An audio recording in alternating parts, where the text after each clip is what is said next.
And they meet again. These two quarterbacks, Ben Roethlisberger, Tom Brady, have met 11 times previously, with Brady winning 8 of those 11. But week 15, it was Roethlisberger and his Steelers, for that matter, who won the game in Pittsburgh. This one, Mike Tomlin in Foxborough.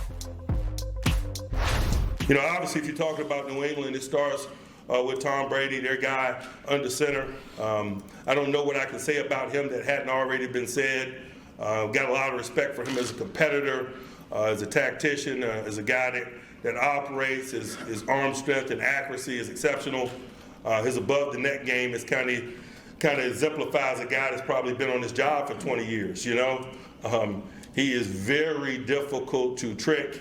And even if you do, it won't happen over the extended period of time or over the course of a football game.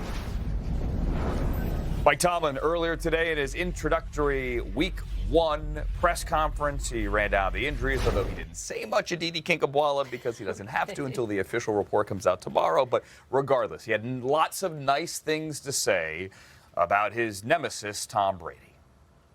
Well, sure. He didn't really get into that many specifics, though, Andrew, and he said that that is absolutely by design, because this week is about the Steelers focusing on who they will be and establishing their identity. He said that this week he and his staff are going to focus on how their new 53-man roster divides its labor. That's the way that he put it. What roles they're going to fill. So let's talk about the key piece here that in this city, at least, people are most excited about. And that, of course, is rookie inside linebacker Devin Bush. Mike Tomlin made no bones about this. He said that he will play a significant role for the Steelers. He also said that he expects him to be a big component of what the Steelers hope to do. But he said that it will be his job as the head coach to be sure to balance the fact that this is the first time that Devin Bush will be stepping into an NFL stadium to play a game that really matters. And of course, Andrew, this is a game against the defending world champions, against arguably the best quarterback to ever play the game on the road in prime time. He said he doesn't really know what that balance will look like, that the performance will dictate that. And so how about I just make a prediction, if I'm allowed, Andrew? You are. No moment thus far, thank you, has seemed too big for this young man who played at Michigan. I think that he'll be just fine. Devin Bush has been just fine so far. And you can make the argument that more pressure is on this guy as a first-round pick, take the quarterbacks out of it, than maybe any other guy who was taken on the opening night back in April. All right, as for the offense, Didi, the narrative has been the same the entire summer, and that is, hey, no more distractions. Ben can throw the ball to whomever he wants to, and everyone is happy. Tomlin stuck to that again today, did he not?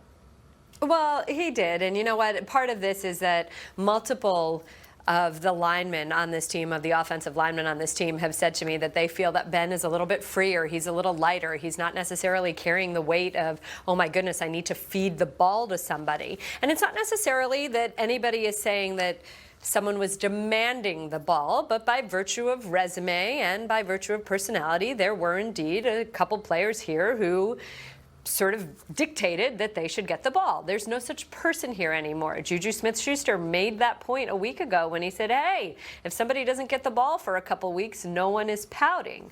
So here's what's going to be interesting about the Steelers' offense this year. How much do they run the football? Because I can tell you this.